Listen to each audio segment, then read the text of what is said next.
사랑하는 여러분, 좋은 아침입니다. 여유로운 아침입니다. 제게는, 네.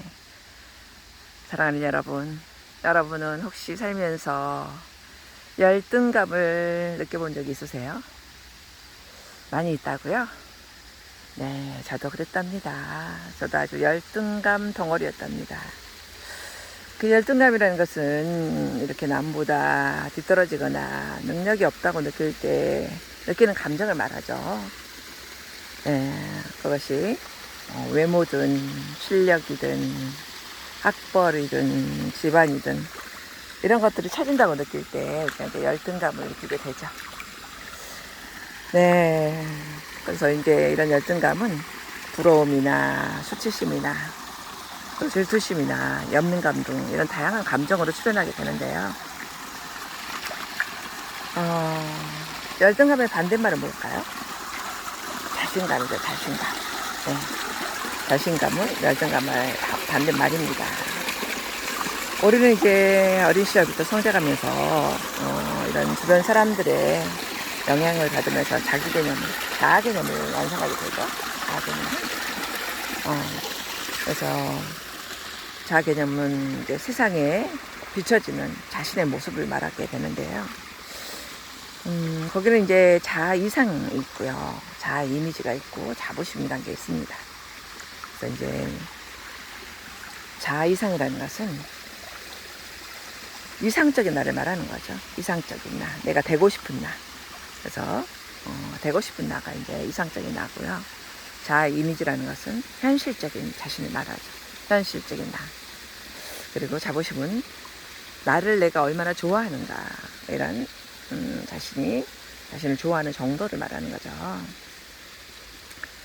그런데 이제 우리가 자아 이상이 너무 크면 이제 열등감에 빠지기가 쉽죠. 내가 원하는 것은 이만큼인데 내 현실은 너무 작아. 그랬을 때 우리는 비교를 상대들과 비교를 하면서 열등감에 빠지는 경우가 많죠. 그런데 이제 자아 이미지가 올라가면 자부심은 또 이제 부풀어 올라가겠죠. 근데 그럴 때는 이제 자신감도 드는데 반대로 자아 이미지가 내려가면 자부심이 또 쪼그라들겠죠. 그러면 자신감도 사라지게 되죠. 그래서 우리가 내가 얼마나 열등감을 느끼는가 하는 것은 뭐예요? 내가 얼마나 자신에 대한 자아 이상이 높은 사람인가, 이것을 보면은 우리가 내 자아 이미지와 자아 이상의 괴리에서 오는 게 이제 열등감이라고 볼 수 있죠. 근데 이제 열등감의 늪에 이제 빠지는 이유가 왜 그럴까요, 우리가? 첫 번째로는 어린 시절부터 어떤 이렇게 신체적인 결함이라든지, 그죠? 이런 열악한 환경에서 성장한 경우에 열등감이 많습니다. 그 상처 입은 사람들은 열등감들이 많아요. 근본적으로 결핍이 있기 때문에, 그죠? 두 번째로는 사랑을 지나치게 받거나 또 아예 못 받는 경우도 열등감이 생깁니다. 사랑을 많이 받았는데 왜 열등감이 생겨요? 이렇게 생각할 수도 있는데, 사랑을 너무 많이 받아도 열등감이 생기는 경우가 있어요. 그런데 다 오늘 말하기가 쉽지 않습니다만은, 상담 현장에서도 굉장히 어렸을 때 부모 사랑을 많이 받았는데도 특히 막내로 자란 분들 중에 이런 분들이 많이 있어요. 사랑을 굉장히 많이 받았는데 뭔가 자기 삶을 이렇게 힘있게 살아가지 못한 분들을 많이 만나게 됩니다. 세 번째로는 주위 사람과 지속적으로 비교당한 경우 열등감이 빠지는 경우가 많아요. 이것은 이제 부모들이 아이들을 키울 때 형제들 간에 비교를 한다거나 이런 비교를 많이 당한 아이들이 열등감을 느끼는 경우가 많습니다. 지속적으로 넌 왜 형만큼 못하니? 형은 이것도 잘하는데 넌 왜 그래? 동생은 이렇게 공부도 잘하는데 넌 왜 그렇게 게임만 하니? 이런 식으로 해서 비교를 많이 당할 때 열등감에 빠지는 경우가 많아요. 그럼 어떻게 하면 우리가 이 열등감을 극복할 수 있을까요? 네, 첫 번째로는 자신감을 키워야 돼요. 자신감을.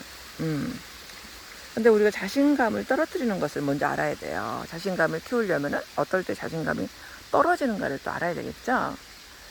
그래서 첫 번째 자신감이 떨어지는 원인은 첫 번째 의미와 목표를 상실했을 때 우리는 자신감이 없어집니다. 내가 무엇을 해야 될지 어떤 목표가 없고 거기에 대한 의미를 찾지 못했을 때 우리는 자신감이 떨어지게 되고요. 두 번째로는 미완성된 과제 때문에 그래요. 즉 내가 뭔가를 하려고 했는데 그것을 다 마무리를 못했다거나 그것을 다 내가 뜻하는 바대로 하지 못했을 때 미완성이 되죠. 그런 것들이. 그랬을 때 우리는 굉장히 자신감이 떨어져요.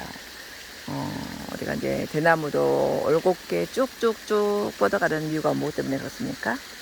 바로 마디를 짚고 올라가기 때문에 태풍이 불어도 절대로 쓰러지지 않는 특징을 가지고 있죠. 즉 우리 삶도 자신감을 갖기 위해서는 작은 목표를 통해서 그것을 성취해내는 경험을 가져야 된다는 거예요. 그래야 우리가 자신감이 올라가게 되어 있습니다. 그리고 세 번째로는 뭐냐면은 실패와 거절에 대한 두려움 때문에 그래요. 이거 했다가 한다고 했다가 못하면 어떡하지? 이 말 했다 저 사람이 안 된다고 하면 어떡하지? 이런 이제 실패와 거절에 대한 두려움을 우리가 많이 갖거든요. 그랬을 때 우리가 자신감을 잃게 돼요. 그래서 우리가 열등감을 극복하기 위해서는 자신감을 다시 되찾아야 되는데 자신감을 잃게 하는 이 세 가지를 여러분들이 기억을 해주세요. 그래서 이제 그러면은 어떻게 하면 이 자신감을 다시 회복할 수 있나요? 다른 사람이 누가 회복시켜주기가 어려워요, 자신감은.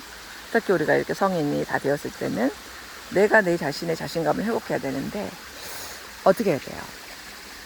셀프 치유를 해야 되죠. 그래서 항상 자성애언이라고 하는데, 나는 할 수 있다! 나는 할 수 있다. 나는 해낼 수 있다. 나는 반드시 해낼 수 있다. 이렇게 자신이 자신에게 이야기해 주는 게 굉장히 중요합니다. 우리 뇌는 외부에서 어떤 자극이 들어오느냐에 따라서 거기에 대해서 반응하게 되어 있기 때문에 여러분들이 자꾸 이렇게 긍정적인 언어로 자기에게 힘이 되는 그런 말을 많이 해줄 때 굉장히 자신감이 생기게 되는 것을 우리가 알 수가 있어요. 근데 한 번만 하면 안 되겠죠. 반복적으로 지속적으로 내가 거기서 힘을 얻을 때까지 매일매일 반복하는 게 매우 중요하답니다. 두 번째로는 이제 열등감을 극복하기 위해서는 자부심을 가져야 되거든요. 근데 이 자부심은 자기 사랑에서 출발을 해요. 자기 사랑에서. 그러려면 어떻게 해야 되겠어요? 첫 번째로는 내가 나를 좋아하고 존중해야 돼요. 타인이 아니라 내가 나를 좋아하고 존중해야 돼요. 나의 있는 그대로를 사랑해야 된다는 거죠. 나는 키가 작아, 나는 공부를 못해, 나는 좋은 학교를 안 나와서 우리 집은 가난해, 이게 아니라 있는 그대로 나는 이미 충분하다. 키가 작으면 어때? 나폴레옹도 키가 154 정도밖에 안 됐는데? 뭐 이러면서 키가 작으면 작은 사람만의 또 좋은 점이 있거든요. 그런 것들을 있는 그대로 좋아하고 존중하는 거, 이게 자부심을 높이는 첫 번째 얘기입니다. 두 번째로는 남이 나를 좋아하고 존중하는 것을 바라지 않아야 돼요. 이게 이제 우리가 굉장히 열등감을 갖게 하는 여러 가지 이유 중에 하나인데, 타인이 나를 어떻게 평가할까? 엄마가 나를 어떻게 평가할까? 아빠가 나를 뭐라고 할까? 선생님이 나를 뭐라고 할까? 주변 사람들이 나를 뭐라고 할까? 이런 타인의 평가에 매달리게 되면 절대로 자기를 사랑할 수가 없어요. 늘 비교를 하기 때문에. 그러면 절대 자부심이 생기지 않겠죠. 두 번째로는 남이 나를 좋아하고 존중하는 것을 바라지 말아라. 그건 그 사람 생각이고, 그래도 나는 내가 좋아. 난 나로서 충분해. 이런 자기에 대한 긍정의 마음이 매우 중요하다. 세 번째로는 남을 충분히 좋아하고 존중한다. 그러니까 타인은 나를 존중하든 좋아하지 않든 존중하지 않든 좋아하지 않든 상관하지 말고 나는 타인을 좋아하고 존중하라는 거예요. 충분히. 그러면 사람은 어때요? 내가 그 사람에 대해서 관심을 갖고 좋아하고 늘 친절하고 반기고 하면 어때요?